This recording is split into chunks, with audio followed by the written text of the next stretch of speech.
लिखते थे वो मिटा दिए। जो भी टॉपर रहता था उसका नाम है। हाँ 2018 में आप 2018 में आए, एक साल बाद आए, सर से मुलाकात नहीं हो पाई। बाद में हुई थी जब पटवारी बनाना था, मिठाई लेके आया था, पर सर भूल गए क्योंकि नहीं 3 साल हो गए, तब भी क्योंकि पहचान के तो थे नहीं। तो वही बताओ, बायोलॉजी कौन पढ़ाते हैं? कौन मैडम पढ़ाते हैं?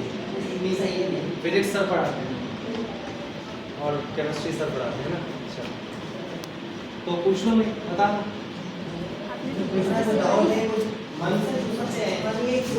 अच्छा, महात्मा बुद्ध का नाम किसी ने सुना है? महात्मा बुद्ध का नाम तो सुना होगा, बुद्ध पूर्णिमा मनाते हैं, छुट्टी मिलती है, सुना है महात्मा बुद्ध का नाम? किधर आएगा? महात्मा बुद्ध का जब महापरिनिर्वाण हुआ था, यानी जिस दिन वो मरने वाले थे, उन्होंने एक वाक्य कहा था, अप्पो दीपो भव, यानी अपना दीपक अपना सूरज स्वयं बन। तो कभी भी जब भी आप आगे जाएंगे, कहीं मेरे जैसे कई लोग आए होंगे और भी आएंगे और अपनी अपनी अपनी कथा सुना के चले जाएंगे, तो उनसे सिर्फ जो आपको लगे वो सीख लेना, अच्छी लेना, बुरी चीज़ें छोड़ देना और अपना दीपक स्वयं बनना, अपना रास्ता स्वयं बनाना। मैं चूँकि इस स्कूल से पढ़ा हूँ, शासकीय स्कूल के बच्चों से मेरी क्योंकि इसी कारण लगाव है, मैं क्योंकि 12 साल शासकीय स्कूल में मैंने बिताया है और उसके बाद भी मैं जब कॉलेज में गया इंदौर में, तो मैं शासकीय कॉलेज में पढ़ा। इंदौर के अलग अलग ज़िलों से सीबीएसई पैटर्न पे या क्रिश्चियन स्कूल से पढ़कर वहाँ लोग आए थे। और ख़ास बात क्या है कि उस कॉलेज का टॉपर भी मैं हिंदी मीडियम से सरकारी स्कूल से पढ़ने वाला था। तो मैंने अपना तो मुझे तो गर्व होता है, मैं जहाँ भी जाता हूँ।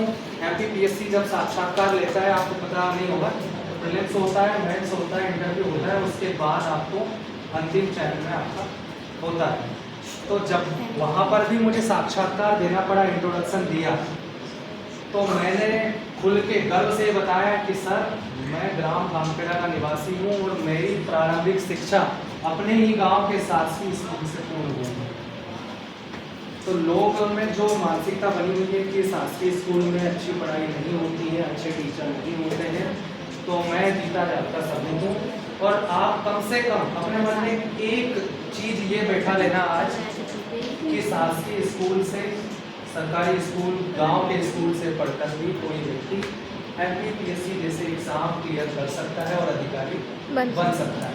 सिर्फ इतना मेरा यहाँ खड़े होने का उद्देश्य सिर्फ ये है, क्योंकि आप 12वीं में आ चुके हो, इसके बाद सीधा आप सरकारी परीक्षाओं की तैयारी में लग जाएंगे, किसी ना किसी परीक्षा की तैयारी करेंगे, किसी ना किसी पद के लिए चयनित होंगे या फिर किसी भी और जगह जाएंगे।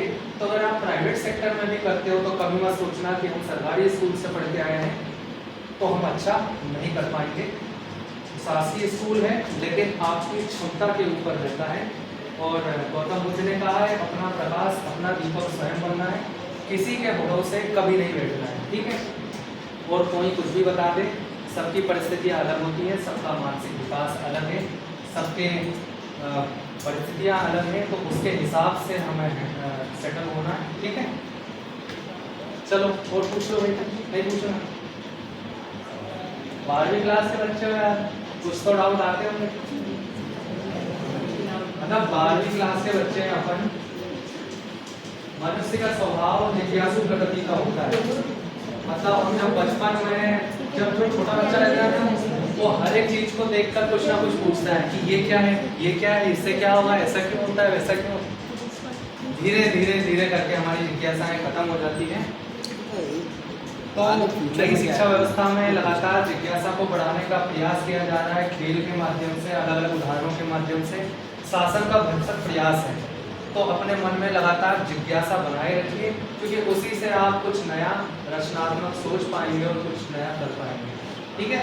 तो अगर अभी भी कुछ पूछना हो तो पूछ सकते हैं। बाकी मैंने अपना परिचय दे दिया, मैंने अपने पद के बारे में बता दिया, पूर्व पद के बारे में बता दिया, MPPSC के बारे में थोड़ा सा आपके मन मस्तिष्क में डाल दिया कि जब आप यहाँ से 12वीं से निकले और आपके पास चयन का विकल्प हो कि आपको किसकी तैयारी करनी है, गवर्नमेंट सेक्टर में जाना है और कुछ अच्छा करना है, तो MPPSC आपके लिए अच्छा है। और अगर आप प्राइवेट सेक्टर में जाना चाहते हो तो आपका रास्ता खुला हुआ है, ठीक है। कुछ पूछना है? नहीं पूछना? पंकज सर सब मत समझो, आपके गांव के ही हैं। टेंशन मत लो। अभी भी मैं अपने आप को एक छात्र ही समझता हूँ, स्टूडेंट हूँ, लगातार सीखता रहता हूँ और यहाँ भी मुझे कुछ ना कुछ सीखने को मिलेगा। आज आया हूँ तो कुछ तो सिखा दो, कुछ पूछ लो। ठीक है, चलो कोई बात नहीं। शायद पहली बार